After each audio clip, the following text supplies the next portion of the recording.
We have the latest injury updates, and we have a full preview of tonight's game against the New York Rangers as New York's two biggest sports rivals face off for the last time this season. All that and more on today's Locked On Islanders podcast. Your Locked On Islanders, your daily podcast on the New York Islanders. Part of the Locked On Podcast Network, your team every day.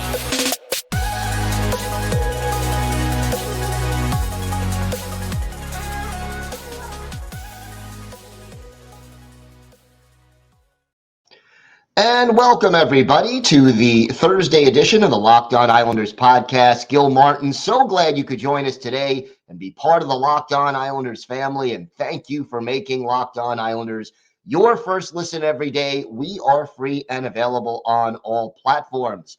Today's episode is brought to you by BetOnline. BetOnline has you covered this season with more props, odds, and lines than ever before.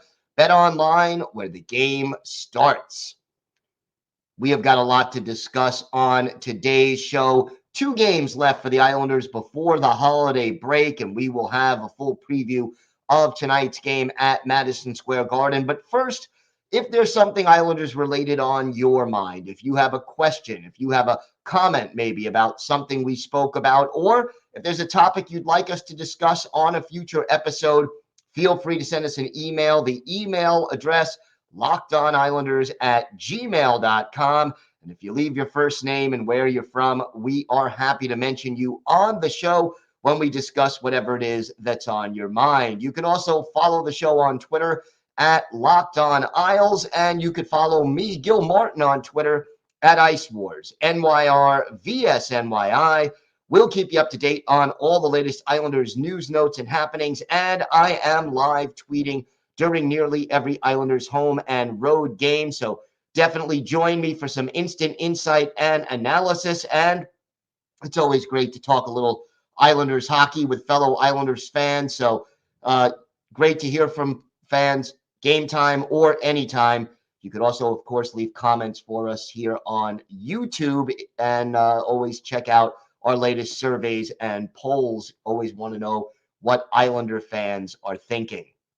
The Islanders returned home on Wednesday after their long road trip. Now, technically, the road trip has one more game, but it's in the city. It's at Madison Square Garden against the Rangers. So the Islanders can at least stay home and don't have to travel to go to that game. They'll probably take a bus, or maybe everyone just drives there, but it should be rather basic. And that's the end officially of this 5-game road trip. Then Friday, the Islanders will host the Florida Panthers, and then we head into the holiday break, roster freeze. So no trades, no moves.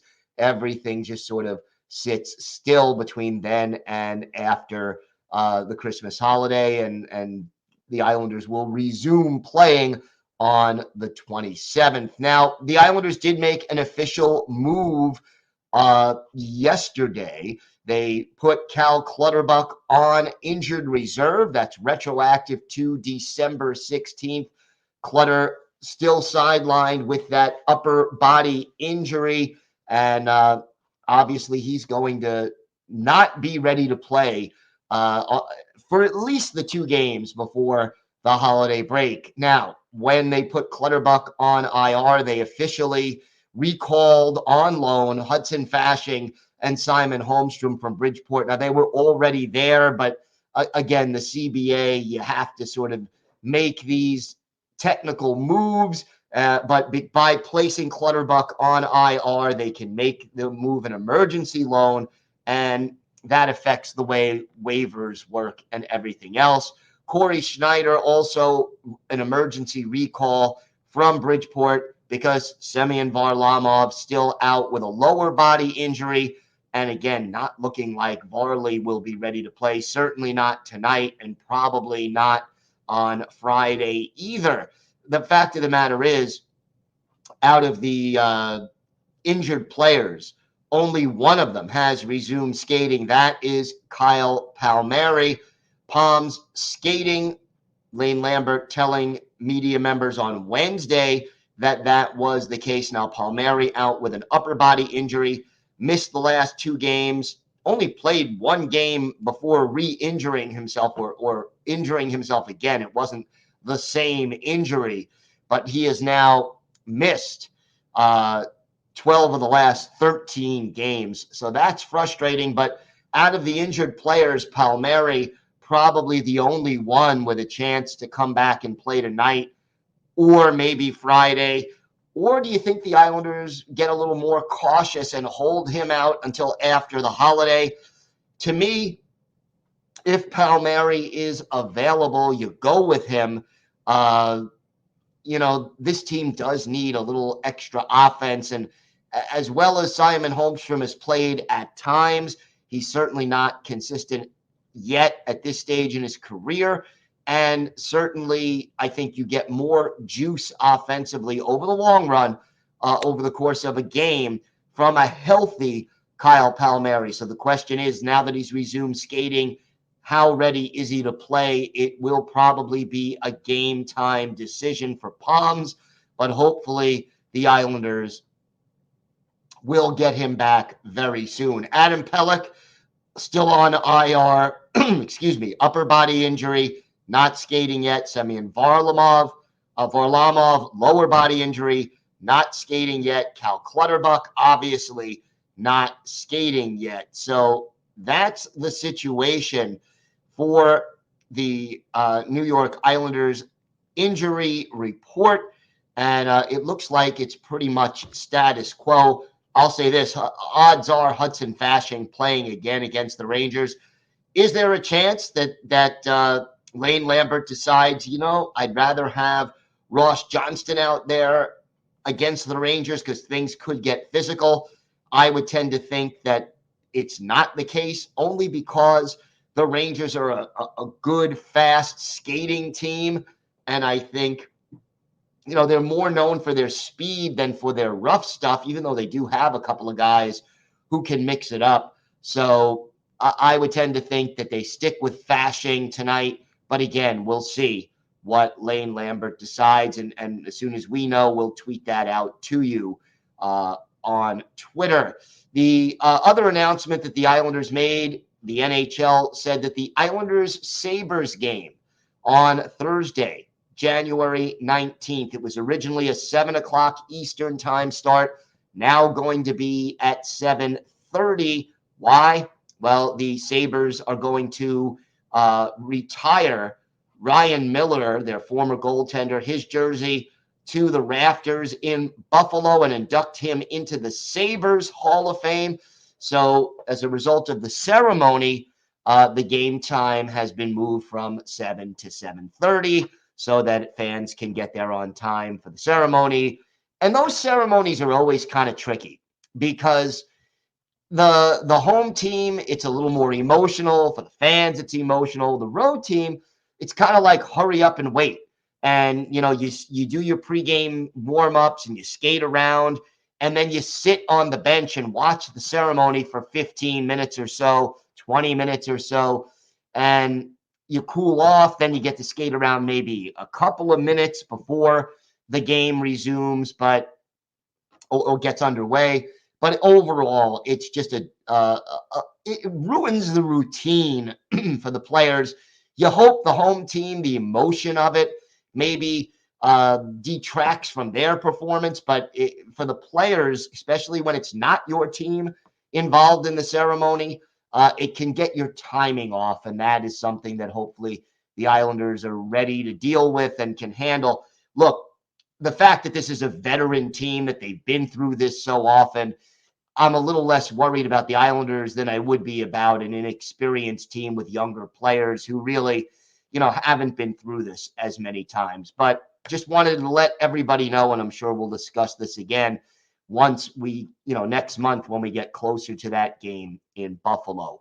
Lots more to discuss on today's episode. Islanders, Rangers at the Garden tonight. We will discuss that. We'll have a full preview, final meeting of these two rivals. We've got that, and a 4-time Stanley Cup winner is our Islanders' birthday of the day. So all that and more still to come on today's Locked On Islanders podcast. And today's episode is brought to you by your friends at BetOnline. BetOnline.net is your number one source for sports betting info, stats, news, and analysis. Get the latest odds and trends for every professional and amateur league out there, from pro football to college bowl season, pro and college basketball, and of course the NHL. We've got it all at betonline.net. And if you love sports podcasts, you can even find those at BetOnline as well. We're always the fastest and easiest way to get your betting info. Hey, the Islanders, 2 games before the holiday break. Rangers tonight on the road, Panthers tomorrow at home. Maybe you want to turn your knowledge of the Islanders into a way to make some money. Go over to BetOnline and check out the odds there. Head to the website today or use your mobile device to learn more. BetOnline, where the game starts. And thank you for making Locked On Islanders your first listen every day. Make sure to check out Locked On Sports Today, the biggest stories around the sports world in 20 minutes or less, plus instant reactions, game recaps, and Locked On's Take of the Day. Locked On Sports Today, available on YouTube and wherever you get your podcasts. So, Islanders, Rangers, tonight, Madison Square Garden, 7 o'clock Eastern time start. And hopefully everyone can find Brandon and Butch rather than have to listen to either the Rangers announcers or neutral announcers. Although, look, Sam Rosen always does a great job. Nice guy. Always enjoy talking to Sam whenever the Islanders and Rangers managed to meet. The Rangers had their 7-game winning streak snapped just the other night. It was on Tuesday, They lost 3-2 to the Pittsburgh Penguins, but the Rangers have been red hot lately. They are now 18-11-5 on the season. And I'll tell you this. How important is this game for the Islanders? Right now, the Islanders are tied for 5th place in the Metropolitan Division. The Rangers are in 4th. 3 points separate the Islanders from the Rangers. The Islanders have a game in hand. If the Islanders beat the Rangers tonight in regulation, they'll still have a game in hand. They'll be 1 point back. If the Rangers beat the Islanders in regulation, it will be a 5-point deficit for the Islanders to make up. And yeah, they'll still have the game in hand, and they'll play that game in hand, by the way, on Friday, because this is the Rangers' last game before the holiday break. Now, the Rangers, here is a team, we all know how good they can be. They reached the conference final last year. You have Igor Shesterkin, one of the better goalies in the league. Islanders have Ilya Sorokin, one of the better goalies in the league. These 2 goalies are friends from their time in Russia and playing against each other in the KHL, growing up in Russia as hockey prodigies. So there's a personal aspect to this rivalry that I think just adds even a little more juice to it. Not that it needs it, but you look at the Rangers, we said 18-11-5.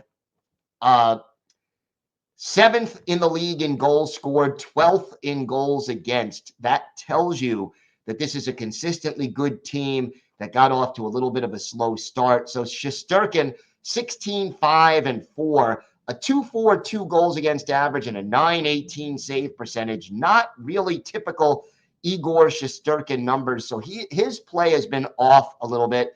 The backup is Yaroslav Halak, with the Rangers not playing after this game until December 27th. I doubt Halak gets the start. We'll probably see Shesterkin.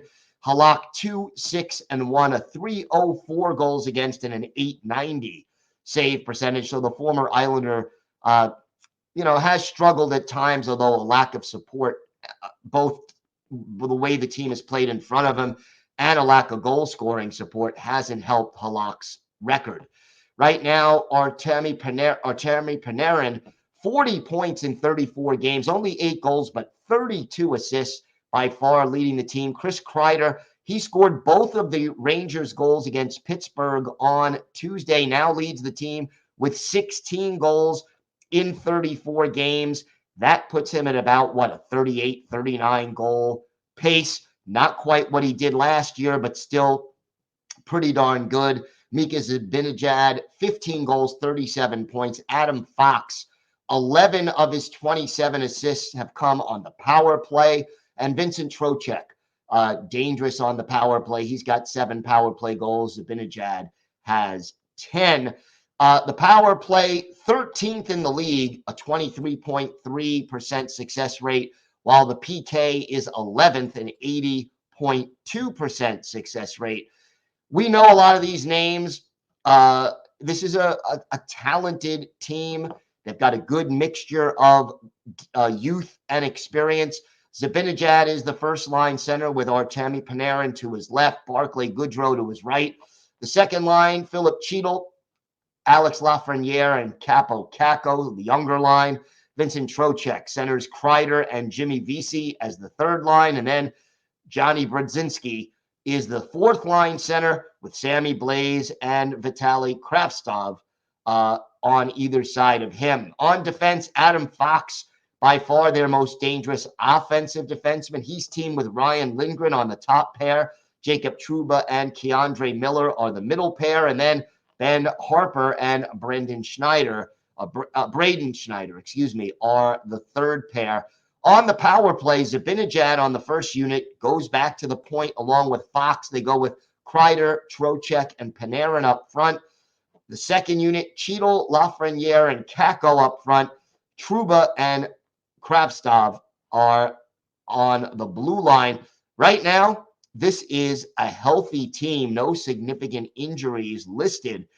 And look, the Islanders often play very well at Madison Square Garden. No reason to believe they can't do that again. The key to me remains not letting some of these faster players, your Panarins, your Zibanejads, your Foxes, you can't give them time and space, especially in the neutral zone. When you're missing Adam Pelech, especially, because if this Ranger team is able to get through the neutral zone at high speed and have the defense back on their heels, this Islander team is going to be in trouble. You got to get good goaltending. Very important. Now, you got to back-to-back. Whether I think because we're coming up to the holiday break, we may see Sorokin play both games. It's always possible Schneider gets the start in one of them. I would think he would probably go against Florida if there was one of the two. And it also may depend on how the Islanders do tonight. If the Islanders win tonight, maybe there's a little less pressure. Maybe they can go with Schneider on Friday. If they lose tonight and they need the win against Florida even more, they probably go with Sorokin. But again, we'll see how Lane Lambert decides to play it.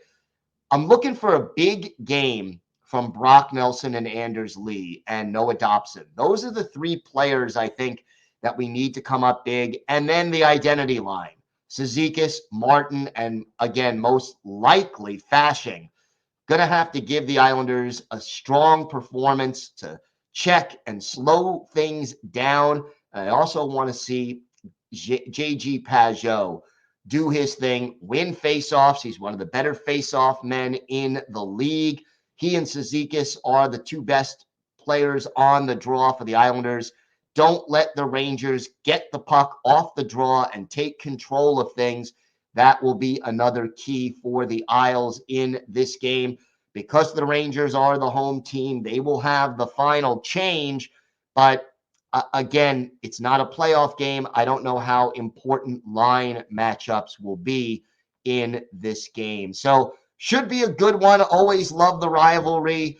And 7 o'clock tonight at Madison Square Garden, Islanders, Rangers. Folks, it doesn't get too much better than that during the regular season. We have got more to discuss on today's episode. We have an underrated member of all 4 Islanders Stanley Cup winning teams. He will be our Islanders birthday of the day. We've got that and some final thoughts about tonight's game coming up on this episode of the Locked On Islanders podcast. Did you know that driving high is considered driving under the influence? That's right. Driving under the influence of marijuana is against the law in every state, even in states where marijuana is legal. That means driving high can get you a DUI. And if you think law enforcement officers can't tell when you're driving high, you're wrong. Your friends can tell, your coworkers can tell, even your parents can tell. Everyone can tell. So what makes you think that law enforcement officers don't know when you're driving high? Driving under the influence of marijuana can slow your response time and change how you perceive time and speed. So even if you think you're fine to drive when you're high, you're not. Because the bottom line is, if you feel different, you drive different. And driving high is driving under the influence. So remember, drive high, get a DUI. Paid for by the NHTSA. Time now for our Islanders birthday of the day. Today is the 68th birthday of former Islanders defenseman Stefan Persson.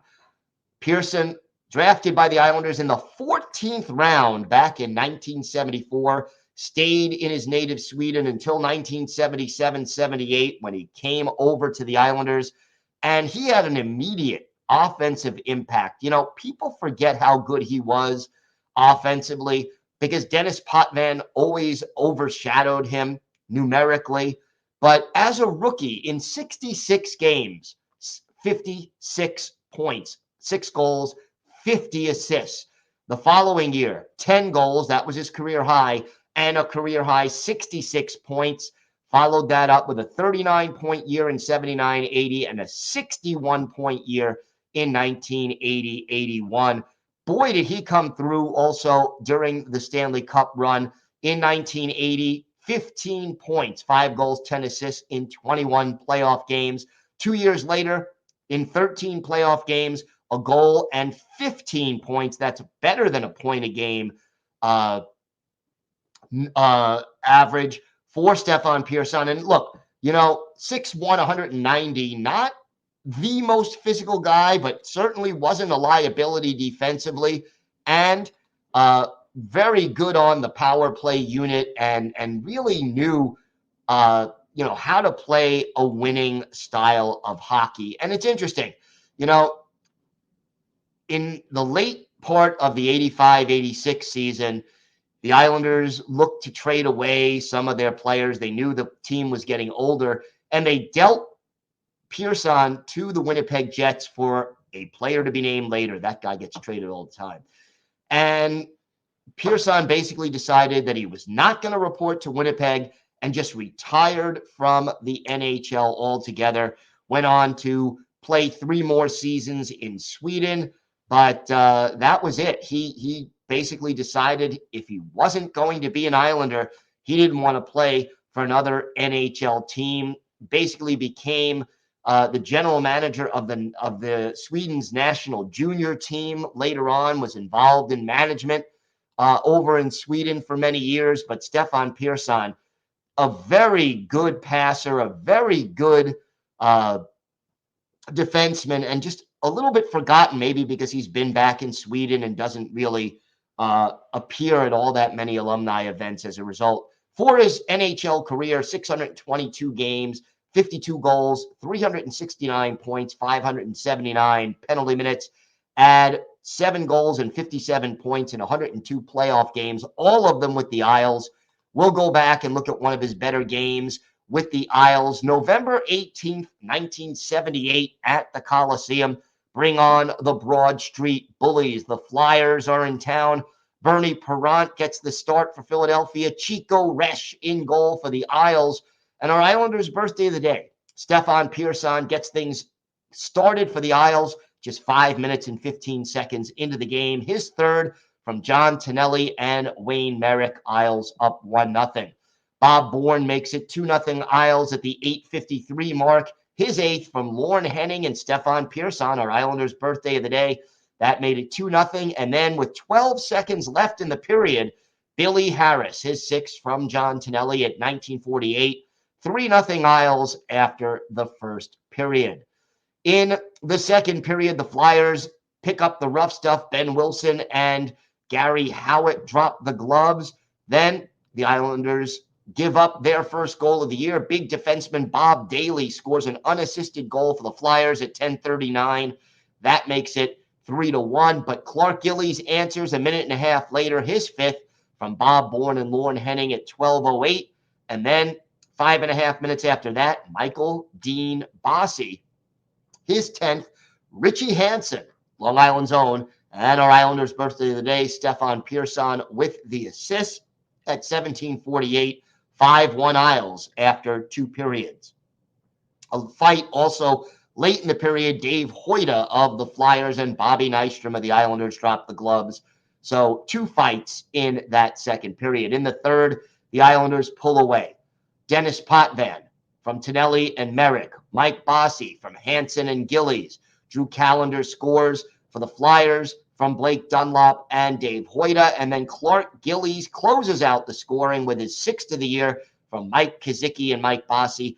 Islanders trounce the Flyers 8-2. Bernie Parent pulled after the first period. Wayne Stevenson finished up, but Parent did get the loss. Chico Resch, 30 saves to get the win. But for Stefan Pearson, our Islanders' birthday of the day, a goal, 2 assists. He was a +5 in this game and had 2 shots on goal. So Stefan Pearson, an underappreciated member of all 4 Islanders Stanley Cup winning teams. He turned 68 today, and he is our Islanders' birthday of the day. Thanks again for making Locked On Islanders your first listen today. Now make Locked On Sports Today your second listen. Peter Bukowski brings you the biggest stories from around the sports world in 20 minutes. Get the analysis and opinions before anyone else with our local and national experts and insiders.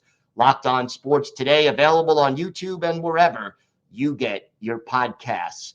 Can't wait for tonight. Always love Islanders Rangers. It's a great rivalry and some of the best hockey I've ever seen.